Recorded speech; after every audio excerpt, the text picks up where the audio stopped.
大家好，我係 Rose。依家咧就係話説坊間睇到咧有一條最新嘅 JPEX 嘅苦主聯盟嘅紀錄片，所以依家咧今集咧就嚟拍下呢個睇呢條片嘅反應啊！大家好，我係嘅。唔經唔覺 JPEX 事件已經經過咗2年。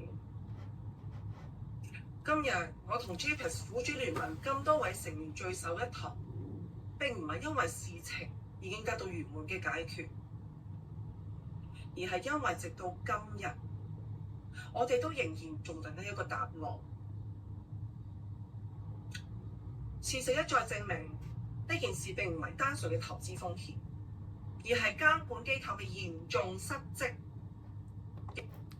其實咧我好服呢個女仔㗎，就係因為佢咁樣帶頭咧，我真係咯。總之我好服呢個女仔啦。坊間話佢係阿姨姐個妹啊，唔知係咪咧？我希望係啊。亦係香港政府未能履行保護市民責任嘅後果。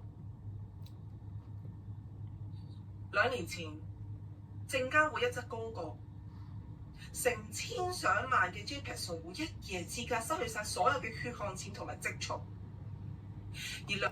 哇！依句真係超級認同啊！我嗰陣時一發生呢事咧，我超記得佢係2023年，跟住8月13出事，跟住我8月12仲入緊金咯，啱啱好8月12入緊金，跟住13就一下打張公告出嚟，跟住一下一夜咁樣，靜晒，跟住話個平台又有事啊，啲人又趕住出金啊咁樣咯。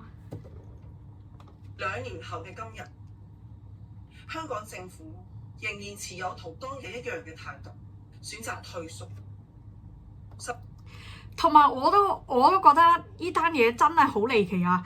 即係咧佢香港人咧，即係嗰啲動作啊、出名啊、夠高效啊，梗係又好快噶嘛！跟住點知咧呢單嘢啊咁大單事，話幾千億嘅事啊，竟然咧話就係彈張公告，跟住咁樣一下執咗之後咧，拖咗2年咯，我都好服啊！喂，大佬，我嗰陣時睇嗰個咧紅酒嗰個新聞，即係話個律師飯食啊，跟住落開咗支8萬蚊嘅酒咧。喂，大佬，佢用第2日咋，佢就即刻捉到個犯啦喎！但係呢單千幾億嘅，佢竟然乜動作都冇咯！哇，真係仲唔俾人哋講咁樣詐騙之都啊！唔係講笑，甚至想彈下成件事。我哋並唔係為咗想挑起任何嘅仇恨，我哋只係希望誠懇咁希望香港政府可以重新正視事件，以一個公開透明嘅方式，還所有 JPEX 苦主一個公道。我都覺得咯。喂，大佬，你有冇錢都好，即係攞到錢梗係重要啦。喂，但係大佬，喂，咩真相都冇喎，大佬，真係。喂，我都覺得哇，好多錢喺入邊喎，但係一個真相都冇。我都覺得太離奇啦吧，千幾億喎！今年25年嘅8月25號先搞嗰啲比特幣大會，但係你23年嘅嗰單事冇咗千幾億，你一個答案都冇，然後頂多咧唯一一單睇到咧有關呢單嘢嘅新聞啊，就係話嗰個咩幣少啊，我全球通緝緊你啊，跟住冇咯喎，我真係冇咩見到呢單事嘅嘢咯喎。我哋一定要俾全香港知道，我哋 JPEX 苦主根本就冇選擇過放棄。今日我哋更加需要你哋每一個人嘅力量，所以我喺度呼籲所有 JPEX 苦主即刻加入我哋苦主聯盟。我都有加入，即係有加入。嗰條 link 啊下邊啊，大家真係踴躍加入啊！如果自己係受害者，即係爭取下都好啊。喂，香港人唔係最中意就係爭取權益嘅咩？最中意投訴同爭取權益。做咩呢單嘢千幾億冇咗喎？咁多人入邊嗰啲錢喺入邊，竟然冇人爭取，我都有啲嚇親喎。我哋一定要一齊團結奮鬥。我哋要為我哋應該得到嘅權益而去發聲，爭取翻我哋應得嘅公道。我喺 JPEX 就冇咗差唔多230幾粒 Bitcoin。哇！我依家睇咗先知，我初初以為我自己咧4粒 Bitcoin 冇咗，即係都400萬啦，咁樣好慘。哇！原來啲人又一樣喎，都幾百萬喎咁樣。我哋100萬左右，10粒嘅以太幣5萬 U 70至80、500萬，200萬，大概20萬。2粒嘅比特幣。個人果然啲香港人真係大家都努力翻工，努力賺錢啊！點知就係因為呢單嘢一下咁樣冇拆晒啲錢，哇！真係6位數字10萬澳幣左右，280萬80至90冇數。100零萬，當年就大概1000萬度，而家就應該3000萬度。哇！即係當年嘅價值啊，23年嗰陣時咧，仲係比特幣最低嗰陣時期啊，佢已經3000萬，哇！咁真係又好揦脷，又係痛苦喎，真係。2023年9月13日，證監會發出新聞稿，稱 JPEX 喺香港為無牌經營虛擬資產交易平台。之後 JPEX 就出現無法提幣嘅情況，用戶無法從平台攞返自己嘅資產。直至2025年，我都覺得呢點恐怖啊！一下咁樣出張公告，跟住然後即刻全部話攞唔到。2月 JPEX 案有超過2600人報案，牽涉款項超過港幣16億。呢單香港史上最大嘅加密貨幣騙案，震撼全港，苦主失去巨額儲蓄，甚至畢生嘅積蓄。真係要喊啊！睇翻呢段，自己縮食咯，唔敢同人講咯，內心好痛苦咯。內心好痛苦係真嘅，節衣縮食都係真嘅。我不停同人哋講啊，我不停同人哋講，我成家都知嘅。家婆又望，家婆又望啊！唉，係咪好抑壓咯？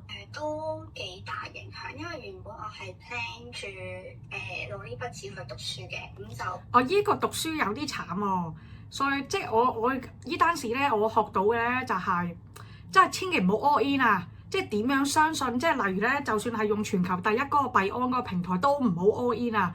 有咩事一陣連個幣安全球第一都出事啊嘛！我呢單事唯一嗰個 JPEX 學到嘅就係以後千祈玩呢啲嘢，一定要不同嘅資金啊放在不同的籃子上啊！喂，呢個仲讀書添喎，讀書又係更加慘啊！將所有錢過咗，即係同埋有埋 offer 咁諗住2年 master。原本係諗過好多計劃嘅，但係最後尾就要重新嚟過啦。我都係啊！我以為個天終於俾我發達啦，點知唔係俾我發達啦，係攞我命。咁係即係跌翻落嚟嘅感覺咯。當時就係好臨時取消咗個 plan，咁轉咗喺香港讀2年咁樣，但係其實我就冇咗一個最後讀書嘅機會，即係去外國讀書嘅機會。幾廿萬唔係多又唔係少，但係都係我自己嘅即係辛苦賺翻嚟咯，一定會唔開心，都唔知有壓力咯。咁可能透過投資，可能生活上嘅質素上有啲提升啊，咁呢度就冇咁樣嘅希望咯。即係之後買嘢都係要諗過度過咁樣先去做咁樣咯。依個係真啊！依家最中意就係去大陸，跟住去嗰個好得賣。之前儲得咁辛苦嘅即係錢，就好似幾秒就即係消失咗。始終好多用戶同我一樣都係打工仔啦，咁就冇咗佢資產，咁要由頭儲過筆錢。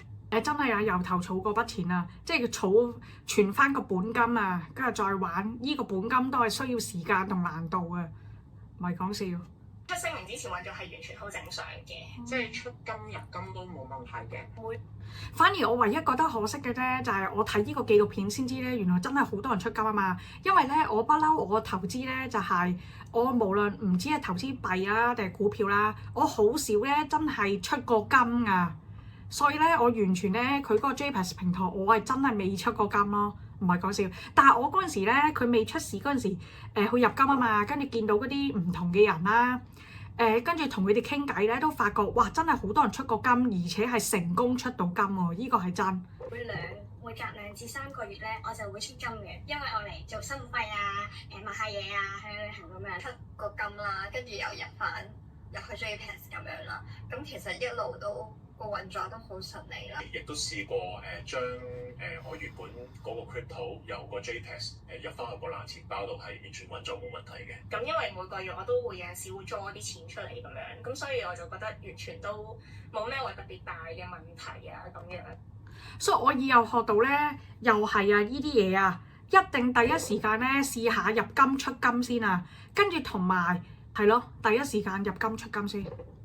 有啲朋友就係佢哋中意出出入入啊，咁佢哋去 OTC 度攞錢，同埋我裝嗰啲銀碼都唔係話幾十蚊，都成每次都可能6位數字。即係小額至可能1萬幾千，大額至可能10幾20萬都完全冇問題。咁但係反而係啊，我嗰陣時咧入佢哋嗰啲咧 OTC 嗰啲群組嘛，我都見到咧有啲人啊係攞個行李箱啊，成個行李箱咧去出金啊，一個空箱，跟住出金幾百萬嗰陣時咧就將啲錢擺落個箱度咯，超屌咯嗰陣時覺得。係證監會出咗公告之後就，我都係朋友通知咯，即係話喂而家出唔到金啊嗰啲咁樣，咁我嗰陣時先知，喂拎唔翻喎啲錢。JPEX 身為無牌交易所，鋪天蓋地宣傳超過1年時間。依個係真啊！哇，救命！你又話嗰間 JPEX 係無牌交易所啊，但係你真係所有咧，全部中環啊，跟住仲有中環嗰個金融區嗰個位咧，全部係 JPEX 廣告，跟住仲有銅鑼灣啊、尖沙咀啊，我全部都見過佢啲最大型嗰啲廣告咯。嗰時之後好似1個月之後咧，我就喺香港嗰個中環站嗰度見到啊，話咩買幣啊、詐騙啊，小心俾人哋呃啊！哇，變得超快咯，唔係講笑。我真係覺得你啲廣告真係有責任吧。喺港鐵各站都有 JPEX 嘅大型廣告，舉辦嘅拳賽邀請咗唔同名人。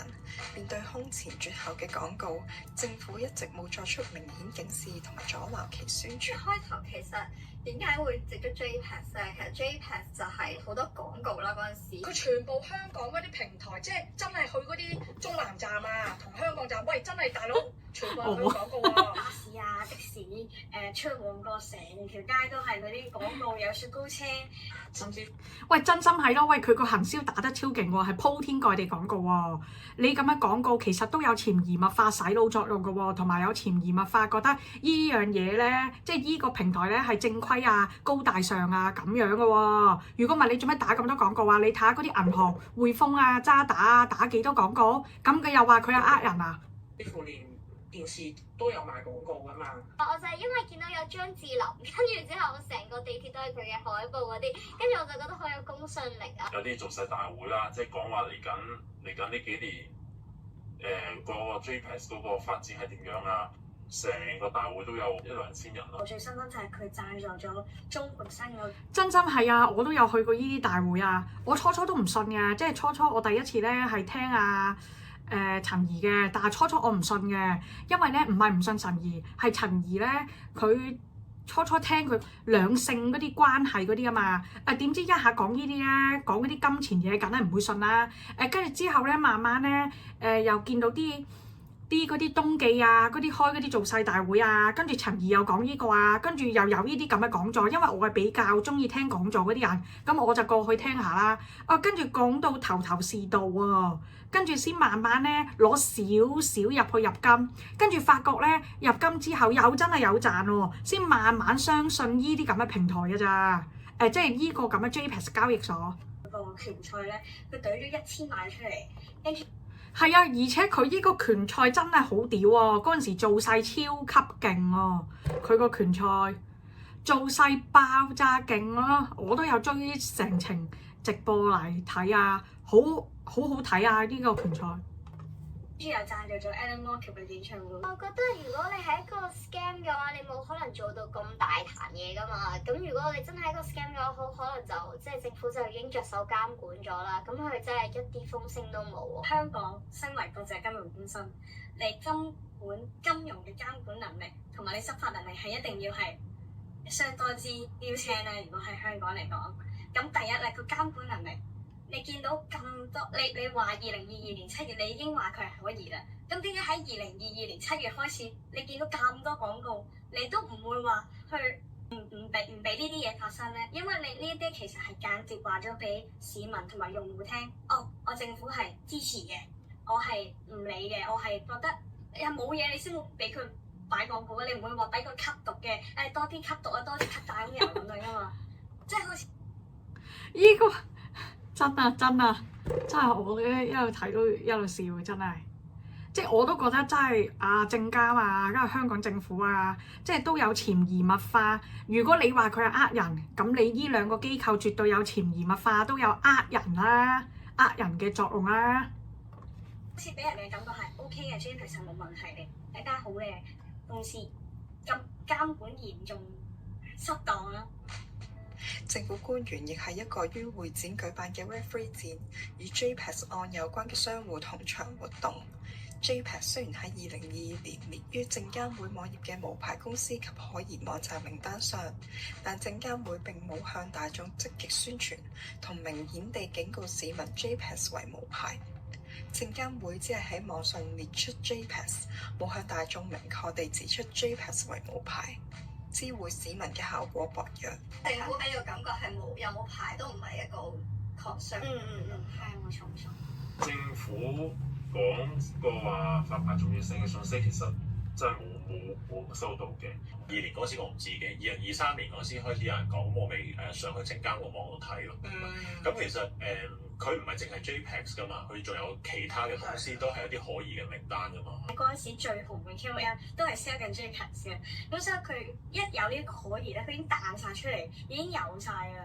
但係冇人講咯，完全係咁。如果出咗，但係政府都係冇做任何嘢嘅時候，我就冇理到，因為好多㗎，佢成年好似50幾間㗎嗰陣時。嗰時講緊係話佢冇牌啫嘛，但係其實你講緊咩 OKX 啊、Binance 啊，咁佢哋都喺香港冇牌㗎嘛，但係喺外國又 run 得有聲有色緊。所以當時我睇到其實你話咩可疑嘅名單，我覺得即係其實純粹係一個提醒咯，即係喺度提醒一啲嘅投資者或者一啲 JPEX 嘅用戶，就係話呢個可以㗎，咁你自己決定用唔用啦。我純粹知道即係政府可能遲啲都想即係規管下呢啲加密貨幣嘅平台啦，同埋都鼓勵啲平台去申請一個牌照啦，咁樣咯。咁就唔知道話佢有特定嘅平台係唔想啲市民去參與啊，又或者係點樣成嘅？因為我知道政府你其實佢宣傳一樣嘢，即係譬如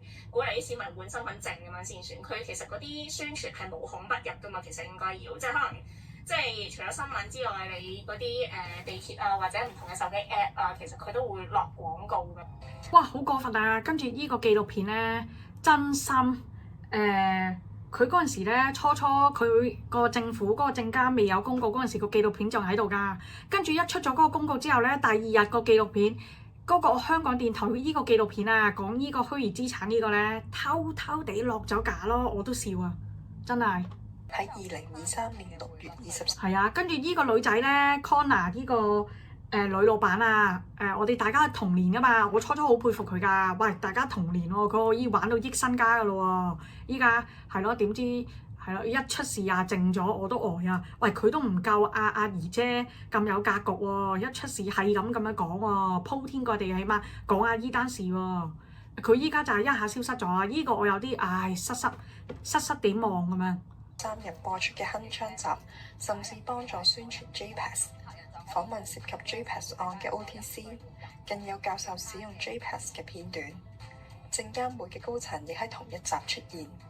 香港電台係香港特別行政區政府商務及經濟發展局轄下嘅部門，連政府官方嘅權威性媒體都喺度宣傳 JPEX， 因此市民被 JPEX 無孔不入嘅媒體報導同埋政府嘅誤導下，誤信 JPEX 為可靠嘅交易所。連身為喺政府架構內嘅香港電台都唔知 JPEX 為詐騙同埋無牌嘅平台，喺節目上為其宣傳，何況喺政府架構外嘅普通市民。其實喺我嘅知識上或者我嘅認知上，其實證監係管股票啊、期權啊、基金啊等等呢啲傳統嘅投資工具啊嘛。其實幣呢樣嘢完全都唔係喺佢嗰個 category 入邊嘅，即係當時嚟講啦，亦都香港冇相關嘅法律去監管咩虛擬貨幣啊等等咯。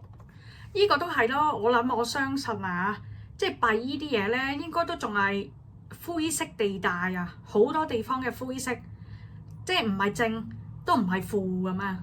冇聽佢講過話係需要有牌先至可以做，即係香港合法地做呢樣嘢啦，又或者本身呢樣嘢合唔合法佢都冇講啦。咁如果佢本身唔合法嘅話，咁佢就唔會存在啦，係嘛？咁如果佢存在嘅話，即係喺灰色地帶，咁你都即係你唔可以夾硬話，咁佢就係唔合法咯，因為你都冇講過乜嘢為之合法。等於你去咗冒險樂園咁樣，譬如我哋自己有啲幣咁啊，用啲現金啊，嗰啲幣我哋自己喺個冒險樂園嗰個圈子入邊喺度交易啫嘛。即係其實我自己個感覺係咁咯，當時就係、咁當然可能就係政府又係見到虛擬貨幣已經係全世界啦，開始去 spread 出去啦，咁樣影響到你傳統金融，咁就要叉隻腳落嚟管咯。咁點解你唔得仲管咧 ？Crypto 其實喺09年已經出現啦，真係。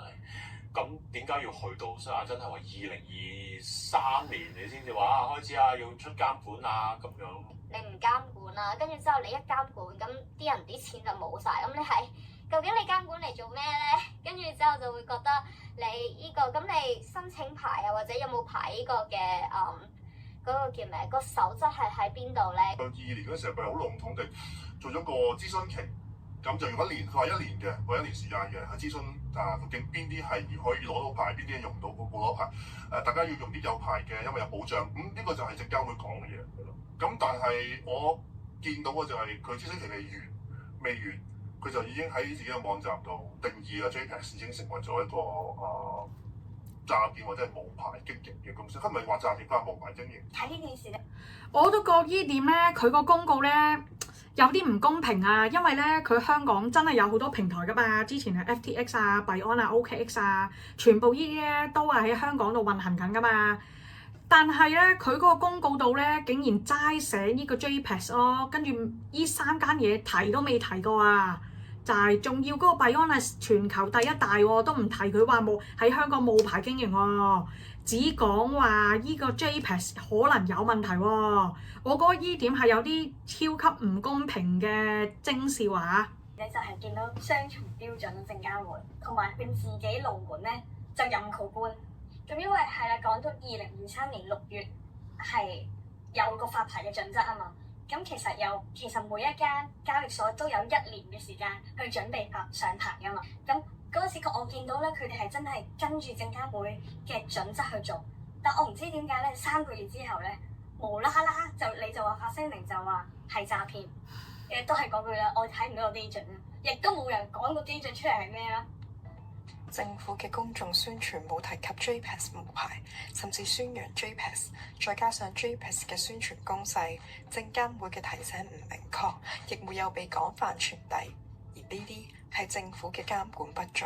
當年警察斷網，高調嘅拘捕行動震驚全港。2年過後，等來無人被捕嘅消息。其實你執法係乜原因咧？唔係因為想踩死間公司啊嘛，而係因為想幫助用家啊嘛，即係喂，跟住同埋咧睇到話嗰陣時咧話阿儀姐啊，跟住同埋阿作興啊咁樣俾人哋報，我都覺得有啲覺得咧，即係睇阿儀姐嗰條片咧話大龍鳳啊嘛，依家咁樣睇我都覺得真係似大龍鳳喎。即係警察公僕嚟噶嘛，公僕就係我嚟保護市民、保障市民噶嘛。咁但係佢似乎政府同埋警察或者證監嗰啲3方面啊，似乎踩死咗 JPEX 之後就冇咗理我哋咯。呢樣嘢係最大問題，就係佢擺明咗個策略就係攻擊人，即係攻擊間公司，而唔係保障入邊啲用家咯。你對住一個詐騙嘅集團，譬如你好似緝毒咁樣，你唔會貿然話我要捉個主腦啦咁樣拉晒所有人，你咁樣咧係即係唔係一個正確嘅做嘢方法啦，似乎係想打壓或者一鋪清袋，令到嗰個平台一鋪清袋咧。但係對於我哋用嘅血汗錢咧，你就無能為力咯。反而就會利用傳媒或者係佢哋嗰啲記者招待會啊嗰啲咁樣去將用家邊緣化咯。封咗網之後咧，其實依句都真心啊！初真係全部嘅傳媒圍巢依間 JPEX， 跟住然後全部 KOL 咁有流量啊嘛，跟住個個喺度講話佢點樣衰啊！我超記得嗰個咩輝水啊都有咁咧，嗰個輝水啊白冰啊，好似都有一齊咁樣講。總之就係全部 KOL 咁，佢有流量啊嘛。咁佢就全部咁樣講依間嘢，即係咁話佢衰噶啦，因為啲新聞話佢衰啊嘛，咁啲流量家都要講佢衰噶啦。跟住我唔知佢哋有冇真係用過依間嘢嘅平台啦，係一出事就千人踩啊，係啊。入邊有好多數據啊，攞證據都好難噶嘛。咁你封咗個網，你完全係幫唔到用冇企喺用戶嘅角度去幫用戶攞翻啲證據。既然係你覺得係無牌嘅，同埋亦都有問題嘅，賣咁多廣告，點解香港政府唔做嘢，而家先至做嘢咧？就嚟發牌啦，又唔俾人入閘，佢先至去做呢樣嘢咧？呢樣嘢政府好大問題喎，佢要負責任喎。你唔去揾個老闆，你要揾個 OTC 咧？OTC 係只不過係走換店嚟嘅啫嘛，係。哇！依個真心係咯，依家真係連個老闆真係完全係揾唔到咯。我勁想知，真心極想知個老闆真係乜水咯。佢明明 OTC 有幾間㗎嘛，就係捉阿作興同埋唔係其他都有，但係大龍鳳真正做樣嘅就係作興同埋阿儀啫。可能佢哋係 KOL 啊，有影響力啊，就捉佢哋，等人哋咧啲眼光咧個焦點就係放喺佢哋兩個度啊，可能。你要講道理噶嘛，你明啦？你殺雞取卵啊！佢拉完人啦，你都要講俾人哋聽，你用咩準則拉啊？點解你會拉？完全係一啲交代都冇。咁以後啲人係點樣去定義加密貨幣呢個平台？即係點樣去揀加密貨幣呢個平台咧？呼籲人哋去報案，即係提供資料俾警方嘅時候，但係警方我就見唔到呢2年佢哋有再進一步，即係可能有啲 follow up 啊。我知道嘅就係我身邊啲朋友啦，佢哋報咗警嘅朋友咁樣啦，佢哋係完全冇跟進嘅咯，即係警察係冇完全跟進過呢件事嘅。即係你俾邊個 scam，咁邊個 scam 你先得㗎？但係佢而家係完全冇交代喎，跟住之後佢連幕後嘅主使嘅嗰個人佢都唔知，跟住之後政府亦都係除咗當時候有開過記招之外，之後就完全冇跟進過呢件事咯，即係好似將個平台趕走打沉咗，但係佢裏邊啲錢去咗邊度冇交代咯。如果係一個集團有80幾人而係俾人被捕，應該係好大件事嚟㗎咯。但係而家好似就不了了之咗，而講都冇人講，就係一個好大嘅問題啦。我自己覺得佢起碼都講下究竟佢查到邊啊，唔好影響調查嘅進度啦。當然，即係有時我相信警方有啲嘢係唔可以講，但係起碼都講少少查到邊啊？究竟有冇用到國際刑警啊？即係好似 Luna 咁樣，佢都係都叫國際刑警先揾到個創始人㗎嘛。咁但係一啲都冇啦，有冇話去揾杜拜啊、馬來西亞嗰啲警務，即係有啲警務渠道可以揾到線索㗎嘛？點解啲錢會由凍結變咗做解凍，然後再分開幾份散出去周圍咧？咁邊個解凍咧？即係依個佢講依項咧，好似係2025最新嘅事件嚟嘅。如果Tether 係負責或者凍結嗰個公司嘅話，咁邊個要求 Tether 去凍結 JPEX 啲錢咧？咁而家點解會解凍咧？件事都未完，點解會解凍咗咧？呢個都係我覺得一個好大嘅疑點嚟㗎咯。而呢個疑點唔會係 JPEX 自己操作㗎咯，因為一個公司俾人凍結資金嘅時候，一定係另一個勢力或者權力去做呢樣嘢㗎咯。而呢個權力已經放手啦，已經唔再凍結嗰啲錢嗰陣時候，咁點解冇交代做呢樣事咧？咁嗰啲錢咁多嘅時候，咁最後係咪我哋要知咧？又咁你既然凍結咗嚿錢，冇理由無啦啦會冇咗㗎喎。咁你嗰嚿錢係咪至少都可以分翻一部分俾市民咧？我覺得係，如果佢想俾翻啲錢人，係一定有方法嘅。同埋佢當時都公開咗2間係可以有牌，即係喺香港有牌嘅公司。咁其實佢有好多方法可以將啲錢放落嗰兩間有牌嘅公司度，再撥俾啲用戶。其實好多方法嘅，只不過係依個真，即係佢好似係 H 平台同埋嗰個 OSL 平台，佢兩個公司咧背後老闆都係內地人嚟㗎。之前喺 Twitter 嗰度咧 X 嗰個平台啊，話佢哋成班咧嗰啲人咧有食飯啊嘛，即係嗰啲幣嘅交易所啊，嗰啲 OKX 啊，跟住 OSL 啊 H 平台啊，仲有嗰啲猛人啊，佢哋成班咁樣圍威喂咁樣喺度食飯啊，真係佢哋成班應該都識㗎。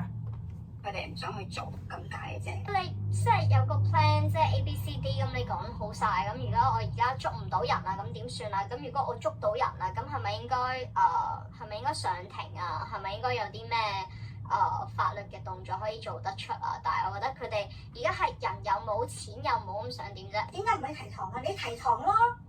你做咗一場大龍鳳，由頭到尾你都冇去面對我哋啲苦主。你點樣為我哋啲苦主嚟交代啊？同埋我哋啲苦主啲錢係血汗錢嚟㗎，唔係打劫翻嚟㗎。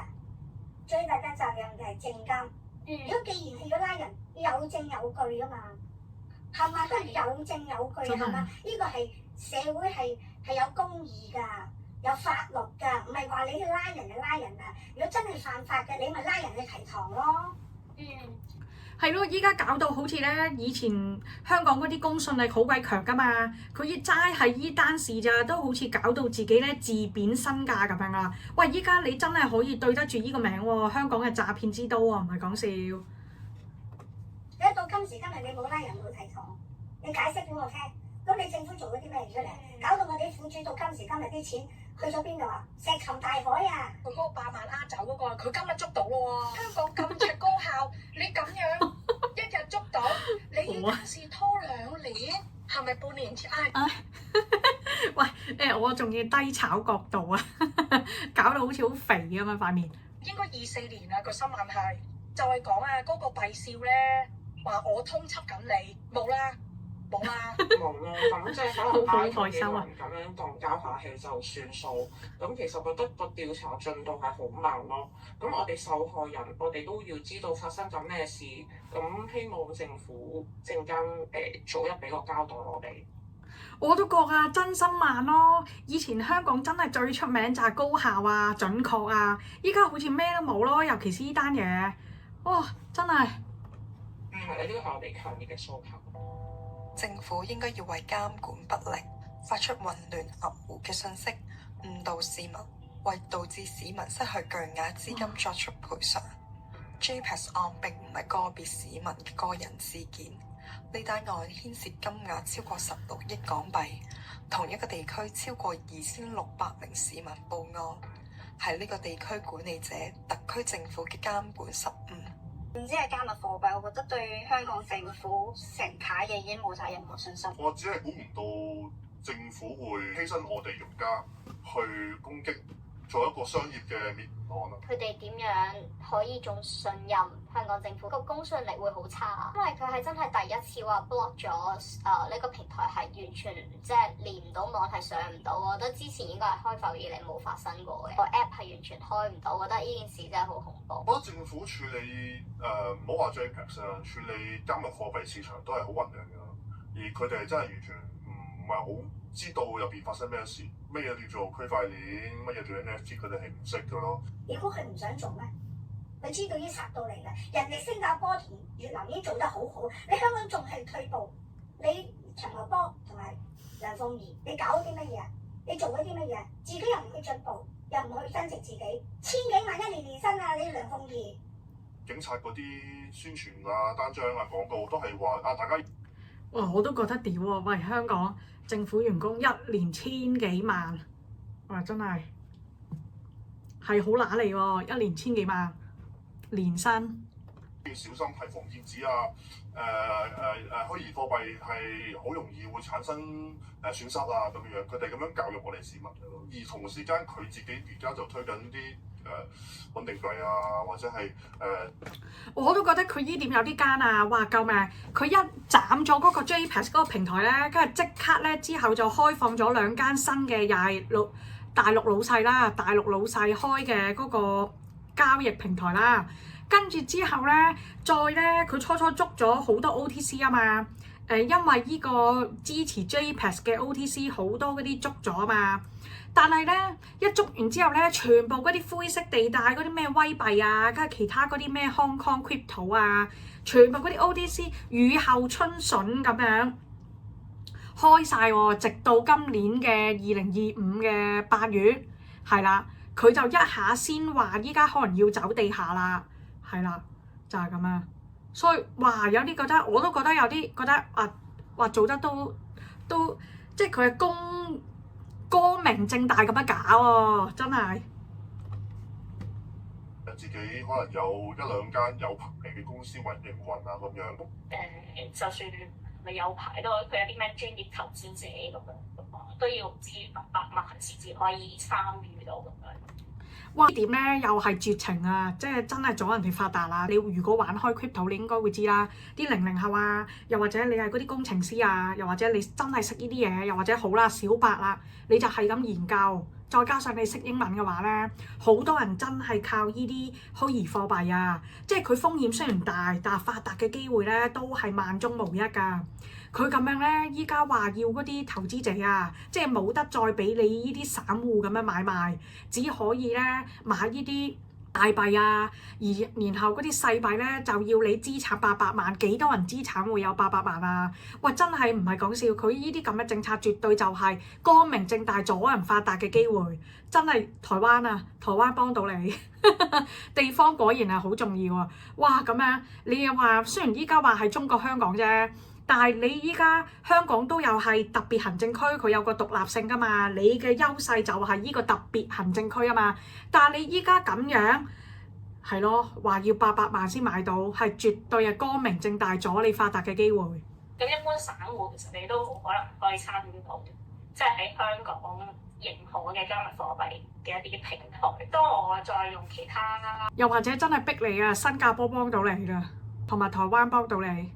加密貨幣嘅時候，咁都會驚香港政府會唔會話啊，下一個又輪到呢一個加密貨幣平台啦，咁樣又冇得玩嘅咯喎，跟住啲錢又俾人即係好似沒收咗咁樣咯。當年 Bitforex 同 JPEX 同樣無牌，但喺2023年9月證監會發出 JPEX 新聞稿時， Bitforex 都能喺香港舉辦活動，而且冇被證監會列於無牌公司同埋可疑網站名單，直至2024年。Bitforex 又重現 JPEX 人去樓空嘅情況，再一次證實證監會同埋政府嚴重失職，冇盡保護市民嘅責任。政府要為自己重複嘅失誤作出賠償同埋交代，而唔係不了了之。希望各位苦主聯絡 JPEX 苦主聯盟，再合力爭取我哋嘅權益。我都覺得真係要為咗自己啊！即係只要你有損失嘅，咁你啊入下呢個群組咯。即係我個人覺得啊。好似我咁啊，我有損失啦，我冇咗4粒比特幣，咁我啊入下呢個群組追蹤下啲資訊都好啊，就係咁啊，唉，好啦，咁就係分享咁多啦，拜拜。